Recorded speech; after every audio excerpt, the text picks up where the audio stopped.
If at first you don't succeed, try again. That's how Oklahoma State's three-time All-American Alan Freed felt after losing in the NCAA Finals in successive years to Iowa's Tom Brands.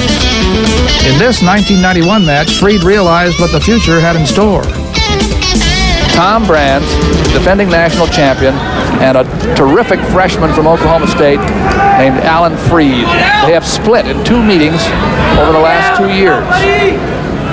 They met just recently in the NCAA Coaches All-Star meet, and Tom Brands won that one in overtime. Well, Coach Briggs, you had a couple of wrestlers in that All-Star meet, and you got the opportunity to watch that match. That's correct. That was a real good match. They ended up 4-4, and then it went into the sudden death.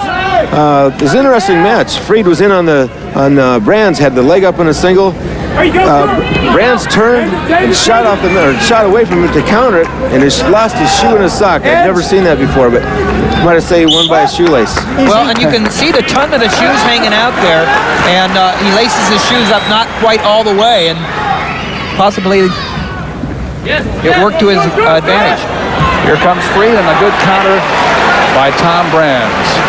Well, I don't think he did that on purpose or does that on purpose. Some guys just like to have their laces tight, and other guys like to have them a little bit loose and feel a little bit more comfortable. But it was unbelievable. Like I say, when after Brands had shot away, Freed was standing there left hanging on to nothing except his shoe and his sock. Look at the kind of position these guys keep. They're just solid rocks out there in balance. And both excellent technique wrestlers.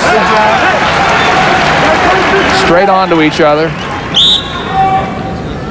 That's Tom Brands' shoes. You see with the long tongue there and on each one. Here we go, controlling the head again on top. You can't do much from underneath when you're under the man, and that's where you like to be, is on top of the head. Freed tried to come under, but Brands managed to keep his stability there and fight it off. We go back to the center again. Got 2 excellent athletes here. Talk about excellent athletes. There's Kenny Mundy, Olympic world champion, OSU national champion, one of the all-time greats, not only at OSU, but in wrestling history. Now an assistant coach at Oklahoma State. In a match like this, I mean, the mental concentration that's necessary is really something, because you let your attention wander just once. Easy, man. You've got to focus for the entire 7 minutes when you're out there. Just focus right in on what's going on. And that's what's so apparent about these two, because you can just see there's a single leg by Freed. What can he do with it? What can he do with it? He got the double. He got the takedown. It's Freed going out in front of Brands 2-0. That was an excellent shot by Freed there. He did a nice job of not only the shot, but he turned the corner, cut across, got control right here. Now Brands tries to come back with a counter.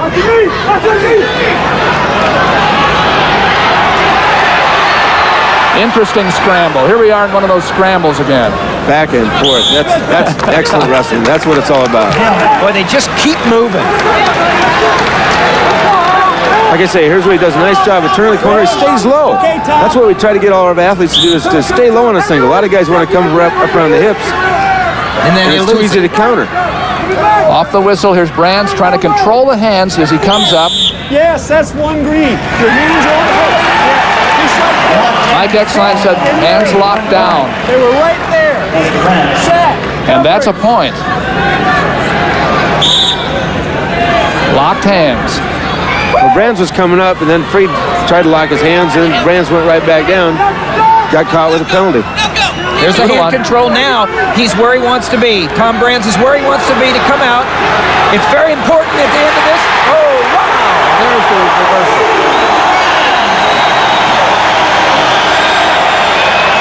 End of the first period. Coach, talk to me about the importance of scoring with 5 seconds or less left. That's what I talked about a little bit earlier. Just intensity right here. Just going. Right now, Freed's trying to just barely hang on. And Tom Brands knew how much time was left. He knew the importance of that. Oh, yeah, and then that just gave him the motivation to get it. That's going to make a big difference in this match right here. 3-2 in favor of Brands, right. The man on top, and Freed had his choice. He took the bottom position.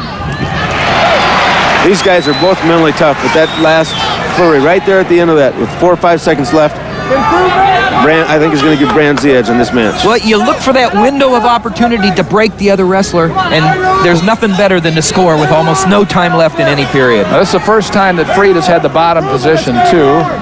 He started here at the second period, and Brands has controlled him very well. Out of bounds.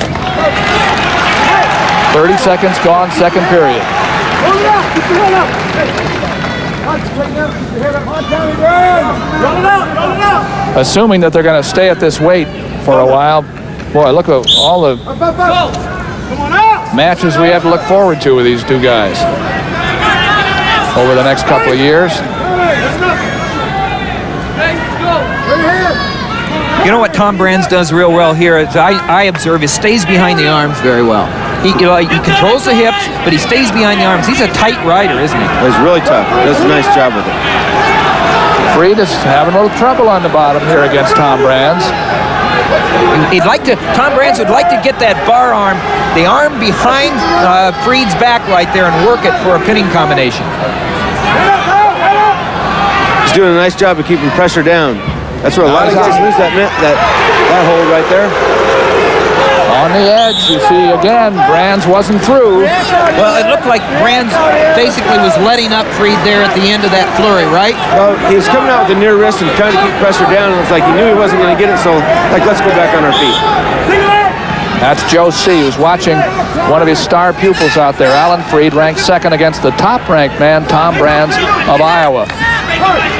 Should probably be giving you the score a little more often. 9-0. Iowa won the first two matches, and they won them big over the Perler brothers. Zappital and Terry Brands were big winners. Technical fall and major decision.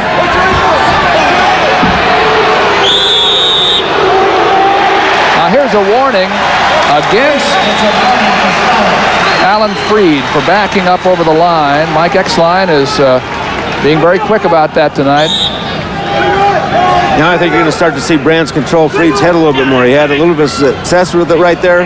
You know, not only almost got the shot, but he got in called for stalling.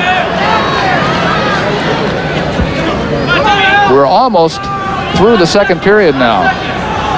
No improvement. Both up, man.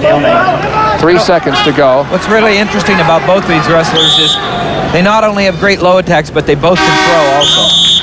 3-3 at the end of the second period, but Brands gets to go on underneath. So now the question is, what Joe C. is telling Alan Freed what he wants him to do here. When to let him up. Probably. Brands has had very good luck working the hands and then coming out, and he's ahead 4-3 now, and we go back to the feet. Again, see where they are? Brands is pushing. And he's got Freed backed up against the mat right there. Brands is putting the pressure on right now. The score is 4-3. Now, Brands doesn't have a takedown in the match yet. He does have one reversal. But he had the locked hands penalty that was the difference, too, here. Now Freed and Brands are at each other, but Brands is in on the legs. And he's ahead 6-3. Nice little flurry right there. You know, and Coach Briggs, you pointed it out earlier, that started by controlling the head. Just like you said, Brands was in on the head, then he dropped down, and he was able to complete that by staying on it. A couple of series of moves right there, and he scored. There's a warning against Freed on the bottom. It's a penalty against Freed on the bottom. Makes it 7-3. Brands is back on that near wrist, doing a nice job, keeping the pressure down. Here it comes again. That's where everybody wants to be. Pressure down on the guy. Just lost pressure. Lost him the pressure they wanted to keep him down with right there. All right, the escape. Get the escape. 7-4 now with the escape. And in again comes Brands. Boy, he is overwhelming Freed all of a sudden in this last period. He's turned it into a mental game. 9-4 with 33 seconds to go. A combination of mental and shape again.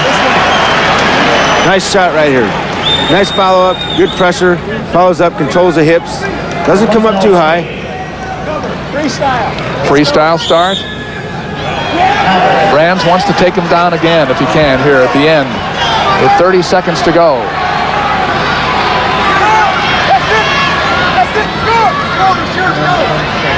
He's got a little bit of insurance with being ahead by 4 points. He can afford to let him go.